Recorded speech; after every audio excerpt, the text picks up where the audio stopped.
এই আইন উপদেষ্টাকে বলতেছি, আপনি 54-এ ধরতে পারেন, তাহলে আপনার এক্স ওয়াইফকে ধরেন না কেন? সে মৃত্যুদণ্ড ঘোষণা করতেছে আমাদের, আপনার কানে ঢোকে না? বেঈমান কোথাকার! হাদির রক্তের সাথে বেঈমানি করে আপনি 54 প্রয়োগ করে আবার সেই কি করতেছেন, দাড়ি টুপি আলাদা ধরতেছেন। আমার মাদ্রাসার ছাত্ররা কি ভুলে গেছেন যাত্রাবাড়িতে কিভাবে রক্ত দিয়েছে? এই রক্তের উপর বেঈমানি করতে আপনার লজ্জা লাগে না? লজ্জা লাগে না আপনার? বাংলা এডিশন ইলিয়াস কি পরিচালনা করে, সেজন্য বাংলা এডিশন বন্ধ করবেন? তাহলে এবারে বলেন আপনি, যে চ্যানেল 24 এর মালিক এই হামিম গ্রুপের, সে বলল প্রথমত হাসিনাকে চায়, দ্বিতীয়ত হাসিনাকে চায়, শেষ পর্যন্ত হাসিনাকে চায়, তখন কানের মধ্যে জানিয়ে কথাগুলো বাটপার গুলো জাতির সাথে বেঈমানি করেন। মজা দেখতে আসছেন না? আর কত রক্ত চান? লজ্জা লাগে না নিজের সন্তানদের এইভাবে বিলীন করে দিতে, দেশের সার্বভৌমত্ব বিলীন করে দিতে? যার শত্রু ভারত তার আর কোনো শত্রুর দরকার নাই, যার শত্রু ভারত তার আর শত্রুর দরকার নাই, আর যার বন্ধু ভারত তার আর মৃত্যুর বেশি দিন নাই। তাই আমি জানি না আমার বিএনপির ভাইরা এই আনন্দবাজার পত্রিকার তারা বিবৃতি দিয়ে জানাবেন, যদি বিবৃতি দিয়ে না জানান আপনাদের মাধ্যমে জাতির কাছে বলে যাচ্ছি, বিএনপির তার মৃত্যু সন্নিকট। যদি ওই তথ্য সত্য হয়, আপনি ভারতের কাছে দস্তখত দিয়ে যদি দেশে আসেন, তাহলে আপনার মৃত্যুর সন্নিকটে। আপনার বাবা রক্তের সাথে তাহলে আপনি বেইমানি করতেছেন, আপনার মায়ের রক্তের সাথে আপনি বেইমানি করতেছেন। আপনার বাবা তালপট্টি দ্বীপ দেয়নি বলে শেখ হাসিনাকে এখানে ঢুকানোর 17 দিনের মাথায় আপনার বাবাকে হত্যা করা হয়েছে।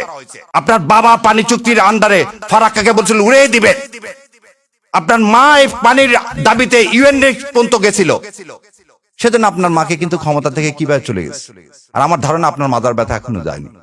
যদি মাজার ব্যথা এখন অনুভব করে থাকেন, বিশ্বাস করেন না ইন্ডিয়াকে, বিশ্বাস করছেন তো মরছেন। আর এই দেশের মানুষ ভারতে আধিপত্যবাদ জীবনেও মেনে নিবে না। তো দয়া করে আল্লাহর ওয়াস্তে এদেশে মানুষের সাথে কেউ বেইমানি করেন না, এতগুলো সন্তানের সাথে বেইমানি করেন না। আর ডেইলি স্টাররা যখন আপনার প্রশংসা করবে তখন বুঝবেন আপনি ভুল পথে আছেন। আপনার সন্তানের যেদিন জানাজা বা দাফন হবে সেদিন আপনি সাংস্কৃতিক অনুষ্ঠান উপভোগ করতে পারেন? একজন সাংবাদিক তিনি চ্যানেল 24-এ বললেন কি, আমি সাংস্কৃতিক অনুষ্ঠান উপভোগ করছিলাম, যখন শুনলাম এই চ্যানেল প্রথম আলো এবং ডেইলি স্টারে আগুন দেওয়া হয়েছে, আমার গা শিহরিত হয়ে উঠল।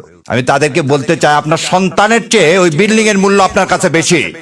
এই ভারতীয় আধিপত্যবাদ বন্ধ করেন, এই নাটক বন্ধ করেন। আপনি 2.5 ঘন্টা পরে এসে কিভাবে দাউ দাউ করে একটা বিল্ডিং জ্বলতেছে 4 তলা পর্যন্ত, তার মধ্যে ঢোকেন কিভাবে? তাহলে আপনি জানেন কারা আগুন দিয়েছে? এই আগুনের সহযোগী আপনি, নাহলে আপনি এই বিল্ডিং এ ঢুকলেন কিভাবে 2.5 ঘন্টা পর? কত বড় মিথ্যাচার যে সেদিন নাকি ফায়ার ব্রিগেডকে ঢুকতে দেওয়া হয়নি, তাহলে আপনাকে ঢুকতে দিল কিভাবে? আবার এর সাথে আপনি লিঙ্ক করেন কি দাড়ি টুপি। আপনাদের লজ্জা হয় না? যাত্রাবাড়িতে দেখেন, যাত্রা আপনি একটা জিনিস বলেন, সেরাটনে সামনে বিআরটিসি বাসে গান পাউডার দিয়ে আগুন ধরে জীবিত মানুষগুলোকে পুড়ে মারল কে? আওয়ামী লীগ। এই যে এই গত 1 মাসে যত বাস পুরাইছে কে? আওয়ামী লীগ। বিহঙ্গ পরিবহনের বাস কে পুরাইছে? আওয়ামী লীগ। আওয়ামী লীগ আর রসারা পুরাপুরির কাজ কি করে? এবার আরো বলেন, আমার ভাই বলে গেল, শোনেন, বিডিআর হত্যাকাণ্ডের প্রথম 2 জনকে পুড়িয়ে মারা হয়েছিল। বিডিআর হত্যাকাণ্ড করে পিলখানায় প্রথম 2টা ডেড বডিকে পুড়িয়ে ফেলে দেওয়া হয়েছিল। আশুলিয়াতে পুলিশকে কে বুদ্ধি দিল এই ডেড বডি গুলোকে, আমার জুলাই যোদ্ধাদেরকে পুড়িয়ে ফেলার? এই একই কাজ আপনি আবার করলেন। পুড়িয়ে ফেলার রাজনীতি আমরা করি না। আমরা সবসময় বলি কি, হাদির কথাটাকে বলি, মৃত্যুর ফয়সাল আসমান জমিনে করে। সেই জন্য আমরা সবসময় বুক পেতে ঘুরে বেড়াচ্ছি। আমরা কাউকে মেরে কোন ইস্যু তৈরি করতে চাই না। আর আপনার এই ইস্যুগুলো কেন? যখনই হাদির কি ছিল? হাদির একটা আহ্বান ছিল। কি আহ্বান? যে ভারতীয় আধিপত্যবাদ থেকে মুক্তি। সেটাকে এই নুরুল কবির সাহেব কি বলেন, উনি ধর্মভিত্তিক কি দেশ, ধর্মভিত্তিক শাসন ব্যবস্থা কায়েম করতে চান। এটা তো আমার কর্তব্য, এই দেশ ইসলাম কায়েম করা। 90% দেশের যেখানে মুসলমান, সেই দেশে আপনার কিভাবে এইভাবে সাহস হয় বলার? আপনি একবারও তো বললেন না, যখন আওয়ামী লীগ এসে এই সংবিধান থেকে বিসমিল্লাহির রহমানির রহিম, আল্লাহর উপর পূর্ণ আস্থা ও বিশ্বাস এগুলো তুলে দিলেন, তখন মুখে কুলি পাতলেন। ও তাহলে সমস্যা, প্রথম আলোকে এই ভেঙে চুরে আগুন দিয়ে এটাকে কোনোভাবে সমর্থন করতেছি না, কিন্তু আবারও বলতেছি এটা আপনারাই করালেন। এই নাটক করিয়ে আপনারা কি করতে চাচ্ছেন? হাদির মৃত্যুটাকে, হাদির এই যে আত্মত্যাগকে আপনারা সাবসার্ভিয়েন্ট করতে চাচ্ছেন। আমাদেরকে বোকা পাইছেন। এবার দ্বিতীয় কথা বলি, যদি ডেইলি স্টার এবং ভাঙ্গাটা অন্যায় হয় তার বিচার করেন, কোনো সমস্যা নেই। তার আগে যে হাদি 7 দিন আগে গুলি লাগলো, 7 দিনও ধরতে পারেন না। পুলিশ কি স্টেটমেন্ট দিচ্ছে, কোথায় আছে না আছে জানি না। আপনি 54-এ আপনি কিভাবে মানুষকে ধরতেছেন? আপনি তো কথা দিলেন, এই আইন উপদেষ্টাকে বলতেছি, আপনি 54-এ ধরতে পারেন, তাহলে আপনার এক্স ওয়াইফকে ধরেন না কেন? সে মৃত্যুদণ্ড ঘোষণা করতেছে আমাদের। আপনার কানে ঢোকে না? বেঈমান কোথাকার! হাদির রক্তের সাথে বেঈমানি করে আপনি 54 প্রয়োগ করে আবার সেই কি করতেছেন? দাড়ি টুপি আলাদা ধরতেছেন। আমার মাদ্রাসার ছাত্ররা কি ভুলে গেছেন যাত্রাবাড়িতে কিভাবে রক্ত দিয়েছে? এই রক্তের উপর বেঈমানি করতে আপনার লজ্জা লাগে না? লজ্জা লাগে না আপনার? এবার আসেন, ধরে নিলাম তর্কের খাতিরে যে বাংলা এডিশনের প্রতিষ্ঠাতাকে ইলিয়াস ভাই, ধরে নিলাম তিনি প্রভোকেট করছেন, তিনি করার জন্য এই বিল্ডিং ভেঙে দিছে। কে? খুব ভালো কথা। তার জন্য ইলিয়াস ভাই কি করছেন? পার্সোনাল ফেসবুক বন্ধ করে দিচ্ছেন।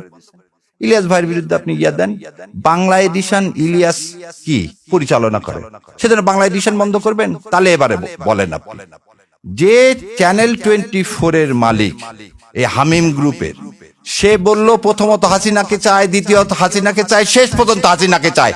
তখন কানের মধ্যে জানিয়ে কথাগুলো বাটপার গুলো জাতির সাথে বেঈমানি করেন। মজা দেখতে আসছেন না? আর কত রক্ত চান? লজ্জা লাগে না নিজের সন্তানদের এইভাবে বিলীন করে দিতে, দেশের সার্বভৌমত্ব বিলীন করে দিতে? তাহলে যখন যমুনা টিভিতে আমি প্রতিবাদ করলাম তখন খুব গায়ে লেগে গেল না? ফসকে লেগে গেল না? যমুনা টিভির মালিককে এখন এত কিছু করতে পারেন 54-এ, জাতীয় পার্টিকে নিষিদ্ধ করতে পারেন না? যে জাতীয় পার্টি গত 3 বার এই আওয়ামী লীগ এই ভারতীয় আধিপত্যবাদকে সমর্থন করছেন, কিভাবে দেখেন? তার চেয়ারম্যান ইন্ডিয়া থেকে এসে বলে কি ইন্ডিয়ার অনুমতি ছাড়া আমি কিছু বলতে পারবো না। ভুলে গেছেন আপনারা? এই হচ্ছে স্বাধীন নাগরিক, এই হচ্ছে স্বাধীন দেশ। আজকে বাংলাদেশের হাই কমিশন শিলিগুড়িতে আক্রান্ত, কলকাতায় আক্রান্ত, দিল্লিতে আক্রান্ত, বোম্বেতে আক্রান্ত। কোথায় আপনারা সাংবাদিকরা তো এই আক্রান্তের বিরুদ্ধে সম্মেলন ডাকতেছেন না? আজ আমার দেশ, আমার সার্বভৌমত্ব আক্রান্ত কার দ্বারা? ইন্ডিয়ার দ্বারা। আরো কত মিথ্যাচার। একটা শোনেন, জ্ঞান পাপী কাকে বলা হয়? যে জেনে শুনে মিথ্যা কথা বলে, যে জেনে শুনে মিথ্যা কথা বলে। মাহফুজ ইনাম সাহেব বললেন 53 বছরে কোনো প্রতিষ্ঠানে আগুন দেওয়া হয়নি। তাহলে উনি অন্ধ, নাহলে ওনার যেদিন চশমা ছিল না, যেদিন নয়াদিগন্তে আগুন দিছে 12 বছর আগে। তাহলে মিথ্যাচার, যা রক্তের মধ্যে মিথ্যাচার, মুনাফেক সে আমাকে মুনাফেক বলতেছে। এটা তো আপনাকে অ্যাডমিটেড প্রমাণ দেখালাম। হঠাৎ করে আপনাদের এত মাথার ব্যথা হলো কেন? জামাত ইসলাম ক্ষমতা আসবে কি আসবে না, ক্ষমতা যাওয়ার মালিক হচ্ছে আল্লাহ। আপনারা ক্ষমতা বলতেছেন বিএনপি চলে আসছে। গতকালকেও দেখি এই ওর নাম কি, আমেরিকা থেকে বসে থেকে ঠিকানার উনি বলেই দিলেন বিএনপি আসতেছে ক্ষমতায়, তাহলে এখন জামাতের কি হবে? আরে ভাই, বিএনপি যদি ক্ষমতায় আসে তাহলে ভোট টোট করার দরকার কি? দিয়ে দেন না, দিয়ে তো দিছেন, 1.5 বছরে তো দিছেন, 1.5 বছরে তো দিয়ে দিলেন। আর জাতির সাথে তামাশা করেন না। বলতেছি আপনাদেরকে বারবার, শেষ রক্তবিন্দু থাকা পর্যন্ত এই ভারতীয় আধিপত্যবাদের বিরুদ্ধে যুদ্ধ করে যাব ইনশাল্লাহ। আর এই ন্যারেটিভ আর প্রথম আলো আর ডেইলি স্টারের এই ন্যারেটিভ আর ইনশাল্লাহ দেশে বাস্তবায়ন করতে দিব না। সেই জন্যই বলছি, দেখেন আপনাকে বলি, এই চ্যানেল আইতে যাওয়া আমি নিজে বন্ধ করে দিচ্ছি। কেন? যেদিন থেকে সোমাকে নিয়ে আসছি, যেখানে ভারতের আধিপত্যবাদ নিয়ে আসবেন আমাদের কণ্ঠ বন্ধ করবেন, করতে পারবেন না ইনশাল্লাহ। আল্লাহ আপনাদের কান পর্যন্ত পৌঁছায় দেওয়ার ব্যবস্থা করবে। কি হয়েছে আপনাদের টিভি আমরা বর্জন করলে? যেখানে যেখানে ভারতের আধিপত্যবাদ দেখি আমি সেখানে সেখানে যাওয়া বন্ধ করে দিচ্ছি। আমাদের কথা হচ্ছে আমাদের আদর্শের সাথে লড়তে হবে, এবং সেই আদর্শটা আমরা যে পুরাবো না। আমরা আমাদের কথা বলে দেবো, যেখানে পছন্দ হবে না ভাই সেখানে যাবো। আর পুরানার রাজনীতি করে ভারত, এবং ভারতের দালাল হচ্ছে প্রথম আলো। শোনেন, একটা জিনিস শেষ করে দিচ্ছি, যার শত্রু ভারত তার আর কোনো শত্রুর দরকার নাই।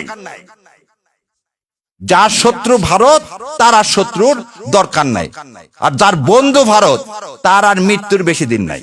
তাই আমি জানি না আমার বিএনপির ভাইরা এই আনন্দবাজার পত্রিকার তারা বিবৃতি দিয়ে জানাবেন। যদি বিবৃতি দিয়ে না জানান, আপনাদের মাধ্যমে জাতির কাছে বলে যাচ্ছি, বিএনপির তার মৃত্যু সন্নিকট। যদি ওই তথ্য সত্য হয়, আপনি ভারতের কাছে দস্তখত দিয়ে যদি দেশে আসেন, তাহলে আপনার মৃত্যুর সন্নিকটে। আপনার বাবা রক্তের সাথে তাহলে আপনি বেইমানি করতেছেন, আপনার মায়ের রক্তের সাথে আপনি বেইমানি করতেছেন। আপনার বাবা তালপট্টি দ্বীপ দেয়নি বলে শেখ হাসিনাকে এখানে ঢুকানোর 17 দিনের মাথায় আপনার বাবাকে হত্যা করা হয়েছে। আপনার বাবা পানি চুক্তির আন্ডারে ফারাক্কাকে বলছিল উড়িয়ে দিবে। আপনার মা এই পানির দাবিতে ইউএন পর্যন্ত গেছিল, সেজন্য আপনার মাকে কিন্তু ক্ষমতা থেকে কিভাবে চলে গেছে। আর আমার ধারণা আপনার মাজার ব্যথা এখনো যায়নি। যদি মাজার ব্যথা এখন অনুভব করে থাকেন, বিশ্বাস করেন না ইন্ডিয়াকে, বিশ্বাস করছেন তো মরছেন। আর এই দেশের মানুষ ভারতে আধিপত্যবাদ জীবনেও মেনে নিবে না।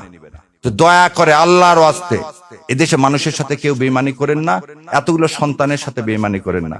আর ডেইলি স্টাররা যখন আপনার প্রশংসা করবে, তখন বুঝবেন আপনি ভুল পথে আছেন।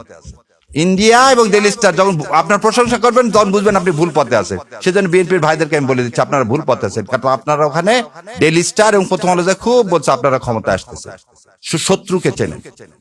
আর আমার বেশি কথা মানায় না। আমার শ্রদ্ধেয় শিক্ষক এখানে উপস্থিত আছেন, তো আপনারা আমাদের জন্য দোয়া করবেন। আর অন্তরের অন্তঃস্থল থেকে সাংবাদিক ভাই, আপনাদেরও দায়িত্ব আছে, দয়া করে এই মিথ্যাগুলোকে আপনারাও বলেন যে একটা লোক একটা বিল্ডিং আগুন লাগলো, সে ঢুকলো কিভাবে, বেরোলো কিভাবে, আর সে কিভাবে বলে যে সাংবাদিক পুড়িয়ে মেরে ফেলে দেওয়ার ষড়যন্ত্র হয়েছে। কোন জায়গায় আগুন লাগলে কি হবে? কাউকে তো ঢুকতে দেওয়া হবে না, ভিতরে যারা আছে তাদেরকে বের করে আনা হবে। উনি কি ডাক্তার? উনি কি ফার্স্ট এইডার? না উনি ফায়ার ব্রিগেডে জয়েন করছে। তো এর থেকেই বোঝা যায় এটা কত পরিকল্পিত, কত সুপরিকল্পিত। এর জন্য ধিক্কার জানাই। আর সর্বশেষে বাংলা এডিশন যদি বন্ধ করেন, আর যদি আপনি চ্যানেল 24, চ্যানেল আই, এই যমুনা, এগুলোর লাইসেন্স যদি বন্ধ না করেন, প্রথম আলো আর ডেইলি স্টারের যদি আপনি লাইসেন্স বন্ধ না করেন, তাহলে দয়া করে এই ভণ্ডামো বাদ দেন। গদিতে যেমন আমরা বসাতে জানি, ধাক্কা দিয়ে ফেলাতেও জানি। তো ইনশাল্লাহ আল্লাহ আমাদের তৌফিক দেখ সৎ কথা বলার এবং সৎ পথে চলার। আমিন। আসসালামু আলাইকুম রহমতুল্লাহ।